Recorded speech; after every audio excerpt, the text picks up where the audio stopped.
사사기서 19장 1절로 30절의 말씀을 가지고 전대미문의 사건이라는 제목으로 이 시간 하나님의 말씀을 나누고자 합니다.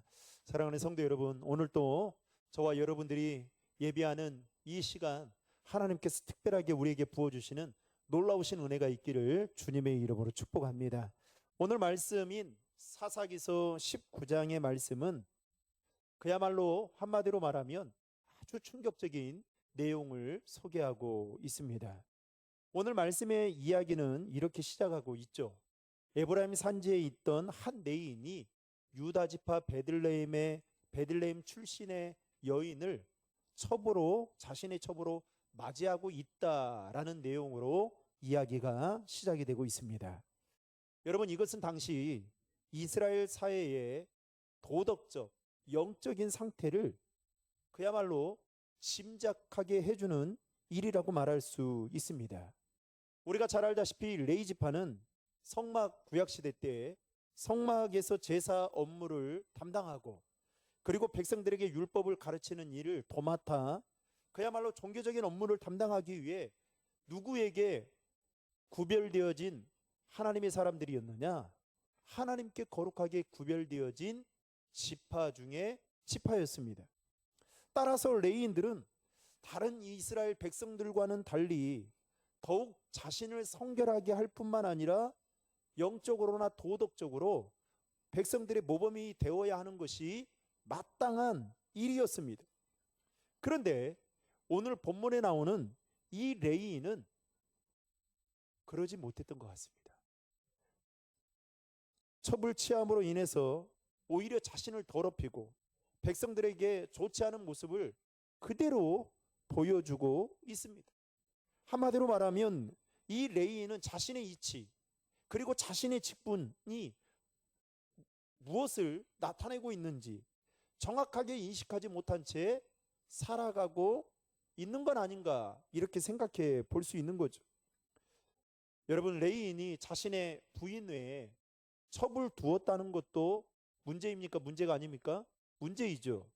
그런데 이 레위인이 두었던 이 첩이 불결한 여인이었다라는 것은 더 큰 충격을 우리에게 주고 있습니다. 그래서 이 레위인이 자신의 첩으로 두었던 이 여인이 지금 2절 말씀에 보면 어떠한 문제를 일으키느냐, 여러분 2절의 말씀을 우리 다 함께 읽겠습니다. 그 첩이 행음하고 남편을 떠나 유다 베들레헴 그의 아버지 집에 돌아가서 거기서 넉 달 동안을 지내매.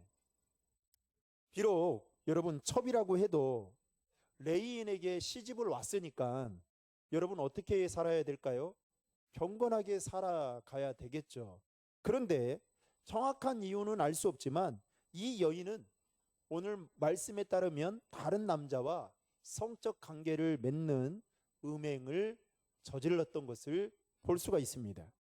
그리고 그 일을 하고 이 첩은 자신의 남편을 떠나 자신의 친정인 베들레헴으로 가서 무려 넉 달 동안 그곳에서 지내고 있었습니다. 결국 이 레위인 마음이 여러분 어땠을까요? 여러분, 그래서 기도해야 되는데요. 이 레위인이 자신의 부인도 있지만은 첩이 지금 그렇게 행동을 하니 여러분 사역이 됐겠습니까? 온전한 사역이 됐겠냐고요. 그러니까 말이 아니었겠죠. 그러면서 결국 자신의 첩을 데리러 베들레헴 처가로 가게 됩니다. 그리고 그곳에서 3일 동안 머물면서 그의 장인으로부터 따뜻한 정성껏 대접을 받게 되죠. 아마도 그의 장인이 이 레위인을 극진하게 대접했던 것은 자신의 딸이 허물이 있었기 때문에 오히려 더 미안한 마음 때문에 정성껏 대접한 것이 아닌가, 이렇게 생각해 볼 수 있습니다.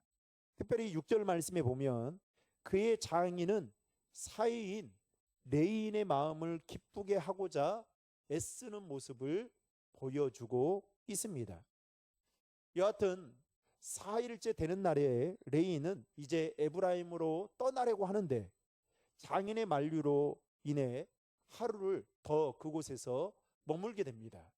그리고 5일째 되는 날 레이는 아침 일찍 출발하려고 하는데 그날 역시도 그의 장인이 만류를 하면서 떠나지 못하고 있다가 해가 저물어 갈 때쯤에서 저녁에 이제 레이는 출발을 하게 됩니다. 아마도 레인이 장인의 만류에도 뿌리치고 그렇게 서둘러서 저녁이라도 길을 떠났던 이유는 아마도 빨리 돌아가서 그가 처리해야 될 업무들이 남아 있었기 때문에 아닌가 이렇게 추측해 볼 수 있는 거죠. 그리고 그는 이제 오늘 말씀에 따르면 여부스 즉 예루살렘에 도착하게 됩니다. 그리고 그의 처가인 베들레헴에서 여부스까지는 무려 10km 정도 되는 걸어서 가면 한 2시간 정도 되는 거리였습니다. 그런데 그 당시 예루살렘에는 이방 족속이었던 여부스 족속이 아직 남아 있었습니다. 이곳은 베냐민 지파의 기업으로 주어진 땅이었는데 문제는 뭐냐? 그 베냐민 사람들이 그 땅에 여부스 족속을 쫓아내지 못한 까닭에 그대로 내버려 두고 예루살렘은 그야말로 이스라엘의 땅이 아니었던 것이죠. 레이는 여부스 사람의 성읍에 들어가서 유숙하자라는 종의 제안을 대해서 그 성읍 사람들은 이방인들이기 때문에 기부하러 가자고 해서 도착했던 곳이 오늘 14절 말씀에 보면 베냐민에 속한 기부하러 가게 됩니다. 그리고 레인과 그의 일행들이 그 기부하에 도착해서 유숙하고자 했으나 그리고 혹시나 자신들을 따뜻하게 대접해 줄 사람들이 있는가 싶어서 성읍에 앉아 있으나 아무도 그를 영접하는 사람이 없었습니다. 그런데 바로 그때 밭에서 일하고 돌아오던 한 노인이 레인과 그의 일행들을 보게 됩니다. 그리고 그들에게 가까이 와서 하는 말이 그대들은 어디로 가며 어디에서 왔느냐라고 묻죠. 그리고 노인은 그 레인과 그의 일행들을 자신의 집으로 초청해서 이제 최고의 대접을 하게 됩니다. 여러분 얼마나 감사하겠어요? 그렇죠? 그런데 이 노인으로부터 따뜻한 대접을 받고 있을 그때에 생각지 않은 전혀 예상치 못한 일이 일어나게 됩니다. 22절의 말씀을 우리 다 함께 읽겠습니다. 그들이 마음을 즐겁게 할 때에 그 성읍의 불량배들이 그 집을 에워싸고 문을 두들기며 집주인 노인에게 말하여 이르되 내 집에 들어온 사람을 끌어내라 우리가 그와 관계하리라 하니. 노인으로부터 따뜻한 대접을 받고 있는 레인과 그의 일행들이 어떠한 일이 벌어지느냐? 그곳에 살던 기브아의 불량배들이 그 집을 에워싸고 거세게 문을 두드리기 시작합니다. 여기에서 말하는 이 불량배는 주석에 보니까 이렇게 표현하고 있어요. 그 성읍 사람들 중에서도 다소 거친 사람들.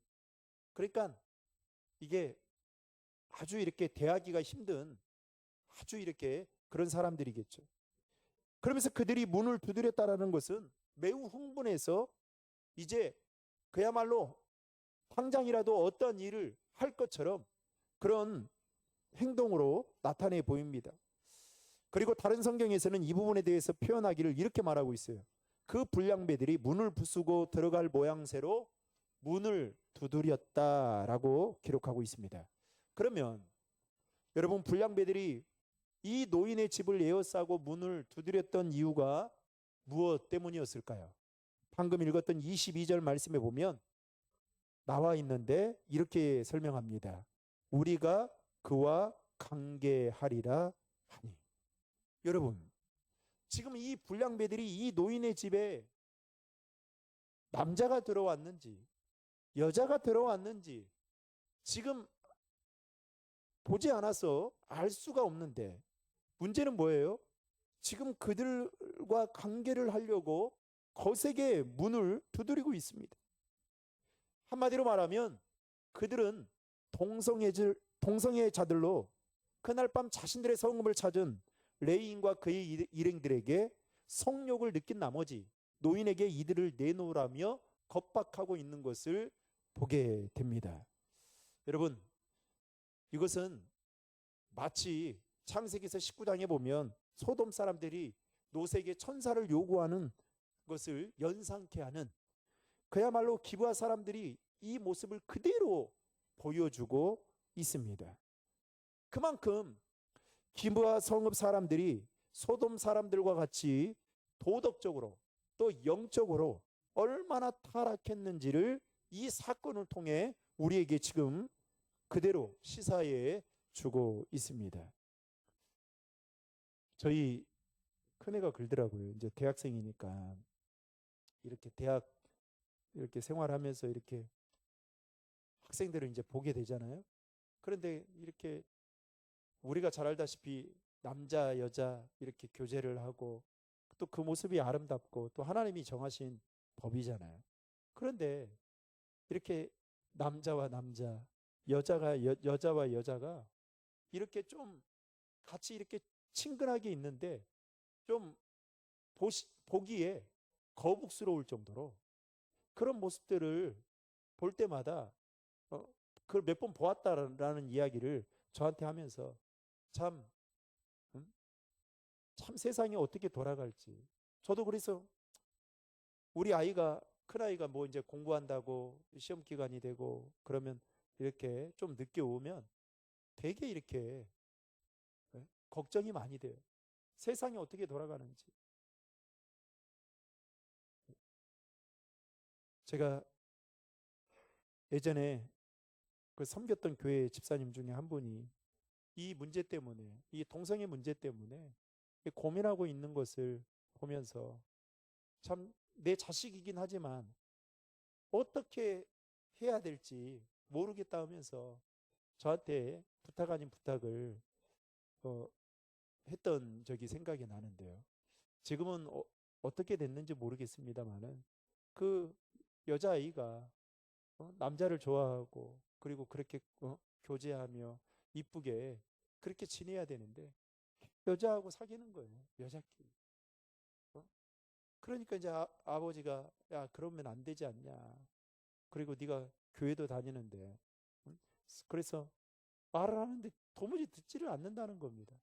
그래서 아버지가 어느 날 물었대요. 야 혹시 너 노파심에 이야기하는 거지만 너는 그러면 교제하면 둘이 다 너도 좋아하냐 했더니 좋아한다는 거예요. 그 상대편도 좋아하냐? 좋아한다는. 그럼 어디까지 너는 허용한다고 생각하냐 했더니 충격적인 이야기를 하더라고요. 그러니까 여러분, 지금 우리가 살고 있는 이 세상이 얼마나 이상하게 거꾸로 가는지 모릅니다. 그런데 여기서 끝나지 않아요. 이 레인을 요구하는 기브아 성읍 이 불량배로부터 노인이 이 보호하고자 이들에게 한 가지 제안을 오늘 하게 됩니다. 오늘 성경에 보면 즉 이 노인이 제안했던 이 제안의 내용은 무엇이냐? 자신의 딸과 레이 사람의 첩을 너희들에게 줄 테니까 너희들이 임의로 하되 단 레인만큼은 욕보이지 않도록 하라는 제안을 하게 됩니다. 여러분 24절의 말씀 다 함께 읽겠습니다. 보라 여기 내 처녀딸과 이 사람의 첩이 있은즉 내가 그들을 끌어내리니 너희가 그들을 욕보이든지 너희 눈에 좋은 대로 행하되 오직 이 사람에게는 이런 망령된 일을 행하지 말라 하나. 그러니까 이 기브아의 노인은 이것이 레인을 보호할 수 있는 최선의 방법이다라고 생각하고 판단해서 그러한 결정을 내렸는지는 모르겠지만 결코 그의 선택이 하나님 보시기에 칭찬받을 만한 일은 아니었다라는 것입니다. 결국 레인의 첩이 여러분 희생양으로 기브아 성읍에 살고 있는 불량배들에게 넘겨지게 됩니다. 그리고 그들은 이 레인의 첩을 붙잡아서 오늘 25절 말씀에 보면 밤새도록 뭐예요? 관계를 맺고 능욕을 하다가 새벽 미명에 놓아 주었던 것을 말하고 있습니다. 여러분 25절 말씀 다 함께 읽겠습니다. 무리가 듣지 아니하므로 그 사람이 자기 첩을 붙잡아 그들에게 밖으로 끌어내매 그들이 그 여자와 관계하였고 밤새도록 그 여자를 능욕하다가 새벽 미명에 놓은지라. 여러분 이 능욕했다라는 말이 원문으로 보면 이런 말이에요. 불량배들이 교대로 번갈아 가면서 겁탈했다라는 뜻입니다. 그러니까 얼마나 많은 불량배들이 그 노인의 집을 에워싸고 이 일을 했는지 여러분 알 수가 있죠. 결국 이 일로 인해서 이 레인의 첩은 어떻게 됩니까? 죽고 말았습니다. 저는 이 말씀을 보면서 지금 어제도 뭐 PD수첩에서 방송을 하던데 이 밀양에 그 여중생 그 성폭행 사건 이거에 그 연루된 사람들이 몇 명이었어요? 40명이 넘었잖아요. 그러니까 얼마나 우리 사회가 지금 정말 심각할 정도로 결국 이 레인으로 인해서 레인의 첩이 죽고 말았습니다. 그것도 충격적인 거죠.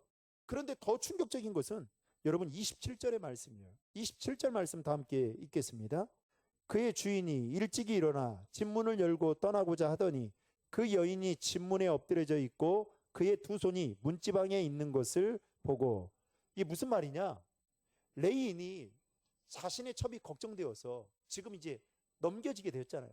그러니까 걱정되어서 그냥 뜬 눈으로 밤을 지새우다가 새벽에 혹여나 오지는 않았는지 걱정스러운 마음에 문을 열었던 것이 아니라 이 기부와 성읍 불량배들의 그야말로 무서운 행동에 이 레인이 겁을 잔뜩 먹고 있었던 겁니다. 그러다가 날이 새자마자 달아나려고 어떻게 해요? 그 집의 문을 열었다라는 겁니다. 그러면 여러분 이게 무엇을 말하는 걸까요? 이 레인에게는 자신의 부인 외에 첩으로 두었던 이 여인에 대한 미안한 마음이나 또는 그녀의 행방이나 생사 여부에 대한 관심에 대해 전혀 갖지 않을 정도로 오로지 자기 자신만을 생각하는 이기적인 모습을 이 레인은 그대로 지금 보여주고 있다라는 것입니다. 여하튼 레인은 문 밖에 쓰러져 죽어 있는 자신의 첩을 알아보고 그녀의 시신을 나귀에 싣고 돌아와서 여러분 어떠한 일을 행하느냐? 여러분 이것도 충격인데요. 29절의 말씀을 다 함께 읽겠습니다. 그 집에 이르러서는 칼을 가지고 자기 첩의 시체를 거두어 그 마디를 찍어 12덩이에 나누고 그것을 이스라엘 사방에 두루 보내매. 그야말로 밤새 능욕을 당하다가 결국 그 일로 인해서 죽게 된 자신의 첩의 시신을 가지고 와서 뭐 하고 있는 거예요? 12토막을 내는 토막살인을 하는 아주 충격적인, 오늘날로 말하면 토막을 내서 택배로 각 지파에게 보내는 가히 전대미문의 충격적인 사건을 이 누가 해요? 레인이 그대로 보여주고 있습니다. 여러분 보통 일반적인 사람이라면 이것은 그야말로 흉내조차 낼 수 없는 기괴하고도 잔인한 행동을 지금 누가 하고 있는 겁니까? 레인이 그대로 서슴지 않고 하고 있다라는 겁니다. 물론 레인이 12토막을 내어서 각 이스라엘 지파에게 보내고자 했던 그 이유는 이 기부와 성읍 불량배들의 만행을 복수하고 응징해야겠다라는 이 차원에서 그렇게 한 행동일 수 있지만 여러분 문제는 뭐예요? 그는 누구였어요? 레인이었다라는 것이 문제였던 것이죠. 그러니까 이 레인으로서 그는 삶의 자리에서 거룩함을 전혀 찾아볼 수 없는, 그냥 모양만 레인이지 이 속은 완전히 비어있는 그런 모습을 그는 그대로 보여주게 됩니다. 그리고 이 레인이 보낸 시체를 접한 이스라엘 사람들의 반응이 30절에 나오는데요. 30절 말씀 다 함께 읽겠습니다. 그것을 보는 자가 다 이르되 이스라엘 자손이 애굽 땅에서 올라온 날부터 오늘까지 이런 일은 일어나지도 아니하였고 보지도 못하였도다. 이 일을 생각하고 상의한 후에 말하자 하니라. 여러분, 그래서 이 일로 인해서 우리가 다음 주에 살펴보게 될 여러분 이 총회에서 어떤 일이 벌어지는지 우리는 또 보게 될 겁니다. 한마디로 이 레인이 첩을 자신의 아내로 둔 일부터 시작해서 그리고 그 첩이 음행을 하고 자신의 친정집으로 갔던 일, 그리고 결국 이 레인의 첩이 기브아 성읍 사람들로 불량배들로부터 능욕을 당하고 죽게 되고, 그리고 그 일로 인해서 이 레인이 그의 시신을 10토막 내어서 이스라엘 각 지파에게 보냈던 이 모든 일들은 한마디로 전대미문의 사건이라 말할 수 있죠. 여러분, 이 사건을 통해서 우리가 생각해 볼 것은 그야말로 그 당시의 이스라엘이 영적으로 얼마나 부패했는지를 한눈에 우리는 오늘 말씀을 통해서도 알 수가 있다라는 겁니다. 그렇다면 오늘 말씀을 통해 우리가 생각해 봐야 할 것은 무엇일까? 오늘 본문에서 가장 문제가 되는 레인을 여러분 보면서 여러분 어떤 생각이 드십니까? 그는 하나님의 말씀대로 가장 모범되게 살아야 할 이치에 있고 직분을 가지고 있음에도 불구하고 모든 일에 있어서 멋대로 행했어요? 자신의 기분대로 행했던 것을 볼 수 있습니다. 자신의 기분대로 부인 외에 첩을 둔 것부터 시작해서 그리고 어떻게 해요? 그리고 결국은 그 일로 인해서 그 첩이 죽게 되었던 것을 보게 되죠. 즉 하나님의 말씀이 그의 삶의 원칙이 되어서 살아가야 될 그가, 즉 사명 따라 살아가야 될 그가 사명을 잃어버린 채 자신의 기분대로 자신의 소견대로 살아가게 될 때에 자신뿐만 아니라 자신의 주변에 있는 사람들까지 어려움을 당하게 되는 것을 우리는 오늘 말씀을 통해서 살펴보게 됩니다. 즉 레이는 겉으로만 거룩했지 실제로는 매우 세속적인 삶을 살았던 자였습니다. 여러분, 레인만 그렇습니까? 오늘날 목회자들의 이 타락, 성직자들의 이 목회자들의 이 영적인 그 성적인 문제 때문에 얼마나 한국교회가 시끌벅적한지 모릅니다. 제가 말씀드렸지만 저는 좀 의아했어요. 그리고 이 심증은 있지만 이 물증이 없어서 믿고 싶지 않았는데 최근에 우리 노예에도 지금 이 성적인 문제 때문에 큰 교회가 지금 엄청난 곤욕에 시달리고 있고 그야말로 예장 통합 측이 욕을 얻어먹고 있는 상황 가운데 있습니다. 더 충격적인 것은 여러분 아무리 가리려고 해도 가리지 않더라고요. 이 사건이 다 육성으로까지 다 퍼지고 심지어는 영상까지 이 유튜브를 통해서 다 돌고 있는 상황입니다. 그런데 저는 그 이 일과 함께 선교단체의 아주 유명한 그리고 우리 한국교회의 그 예배 사역자로 유명한 이 CCM 사역자들, 찬양 인도자들이 또 이 성적인 문제와 관련되어져서 여기저기서 지금 계속 이러한 일들이 터지는 것을 보면서 정말 어느 누구도 이 일에 있어서 자유로울 수 없구나, 예일 수 없구나라는 생각을 해보게 됩니다. 여러분, 그러나 우리가 분명히 기억해야 될 게 있습니다. 무엇이냐? 누가 뭐라 해도 저와 여러분은 하나님의 택함을 받은 레위인과 같은 자라는 사실이에요. 누가 뭐라 해도 우리는 하나님의 부르심을 받은 자들이고 하나님께서 택함을 받아서 하나님의 자녀가 된 사람들입니다. 세상은 그렇게 살 수 있다 할지라도 세상에 있는 사람들은 자신의 생각과 자신의 기분대로 그것이 삶의 원칙이 되어 살아간다 할지라도 레위인으로 구별되어진 우리만큼은 이 세상 속에서 더 철저하게 삶의 원칙이 무엇이 되어야 될까요? 하나님의 말씀이 원칙이 되어 사명 따라 살아가야 될 그런 마땅한 그 의무가 우리에게 있는 거예요.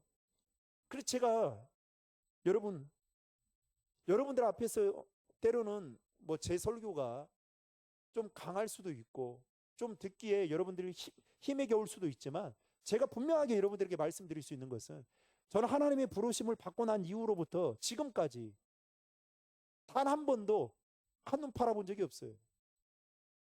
그리고 예수님을 만나기 전과 이후에 제 삶의 목표뿐만 아니라 제 그 열심이나 이 모든 것들이 완전히 바뀌었습니다.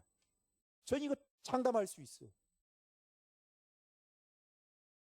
그 정도로 투명하고 정직하고 진실되게 살아가려고 몸부림치고 있어요, 저도. 그래서 여러분들한테 때로는 부담스러운 이 메시지를 전하면서도 그게 바로 우리의 삶에 하나님이 우리에게 원하시는 일이기 때문에 이렇게 말씀을 드리는 겁니다. 사랑하는 성도 여러분, 근데 우리는 어떻습니까? 하나님의 자녀가 된 것이 우리의 권세인데도 불구하고 어때요? 삶의 자리에서 그냥 거룩한 부담감 없이 살아가는 거예요. 사명 따라 사는 것이 아니라 그날 기분에 따라, 감정에 따라, 그리고 내가 인생의 주인이 되어 살아가는 겁니다. 결국 레위인은 어떻게 해요? 누가 레위인에게 첩을 두라고 했습니까? 부인이 없는 것도 아니잖아요. 제가 한 2주 전이었던 것 같아요. 이야기만 하고 마치겠습니다. 이 2주 전에 이제 집사람 교회에 이제 제가 처음 사역을 신학교 4학년 졸업하고 이 졸업함과 동시에 처음으로 이제 사역으로 나갔던 곳이 집사람 교회였거든요. 그런데 이제 그곳에 있던 청년들이 이제 잘 결혼을 해서 가정을 꾸리고 또 교회에서 이렇게 집사로서의 역할들을 감당하고 또 가정에서 한 또 믿음의 가정으로 살아가는데 그 가정들이 한 3가정 정도가 한 2주 전에 만나서 교제한 적이 있습니다. 제가 다 이제 가르쳤던 청년들이죠. 그런데 얼마나 궁금하겠어요. 그 전에 있던 청년들이 어떻게 살고 있는지. 그리고 그러면서 이제 여러 목회자들 이야기를 이제 하게 됐어요. 그 전에 제가 전에 있던 사역자나 그 이야기가 이제 자연스럽게 나오다가 제가 듣게 된 이야기는 이 사역자들이 이혼한 사역자들이 상당히 많더라고요. 그리고 실제로 그뿐만 아니라 제 주변에 그런 이야기들을 최근에 들어서 근래에 들어서 많이 듣게 됐습니다. 그러면 여러분 무슨 생각이 들까요? 사역이 될까요? 여러분 영적인 권세가 영적인 파워가 좀 죄송합니다. 단정 지을 수는 없지만 얼마나 있을까요? 라는 생각이 불현듯 들었습니다. 여러분 사역자도 이러한 시대에 사역자도 자신의 그 가정이나 또 그 사역의 자리를 지키지 못해서 정말 여러 가지 유혹들을 많이 받고 흔들리고 있는 이때에 여러분 우리가 레위인이다라는 것만으로 우리의 신앙을 지켜낼 수 있는 여러분 시대가 아니다라는 거예요. 오늘 이 레위인을 보십시오. 사명의 자리를 떠나고 자신이 좋아하는 자신이 눈에 보기에 첩으로 두면 좋겠다라고 하는 이 여인을 첩으로 두었는데 그 여러분 첩이 뭐 합니까? 행음하고 다른 남자와 눈 맞아가지고 떠나버리잖아요. 그리고 어떻게 해요? 그를 데리고 오는 과정 속에서 결국 어떻게 해요? 그 노인의 따뜻한 대접을 받고 있는데 그러면 다 끝날 거라고 생각했죠. 그런데 어떤 일이 벌어집니까? 그야말로 상상도 할 수 없는 이 일들이 일어나는 걸 보면서 여러분 어떤 생각이 드냐는 거예요. 사랑하는 성도 여러분, 바라기는 레인과 같은 우리는 어떠한 삶을 살아야 될까요? 내 생각과 내 기분이, 내 감정이 내 삶의 원칙이 아니라, 그럼 어떤 분들 꼭 이런 분이 있어요. 목사님이 말씀하면 목사님 날마다 겨울에 말씀만 한다고. 그럼 여러분 무슨 말씀을 도대체 전해야 돼요? 네? 그렇다고 제가 여러분 도덕적으로 사십시오, 도덕적으로 안 사면 여러분 안 됩니다, 이렇게 정지합니까? 아니죠. 은혜 받은 자로 살아가야 되는 게 우리의 숙제다, 그 이야기 하는 거예요. 그런데 어때요? 그러려면 말씀이 기준이 돼야 되는 거예요. 말씀 따라 살아가는 일에 몸부림쳐야 되는 것입니다. 그 말씀 따라 살아가는 것이 때로는 힘들지만 여러분 그것이 내 하나님이 나에게 주신 사명을 지켜내는 여러분 능력이에요. 그래서 벗어나면 안 되는 겁니다. 바라기는 우리 신드림 중앙의 모든 성도님들이 각자의 삶의 자리에서 여러분 하나님이 여러분들에게 주신 그 사명을 감당하기 위해 어떻게 해요? 믿음으로 거룩하게 살아가는 거. 내 삶의 원칙이 오직 하나님의 말씀이 되어 말씀 따라 살아가는 거. 이게 바로 하나님이 우리에게 원하시는 일일 뿐만 아니라 우리의 신앙을 굳건히 지켜내는 일임을 기억하시고 남은 3일 동안도 각자의 삶의 자리에서 하나님의 말씀을 원칙대로 두고 그 말씀 따라 살아가는 우리 모두가 될 수 있기를 주님의 이름으로 축원합니다.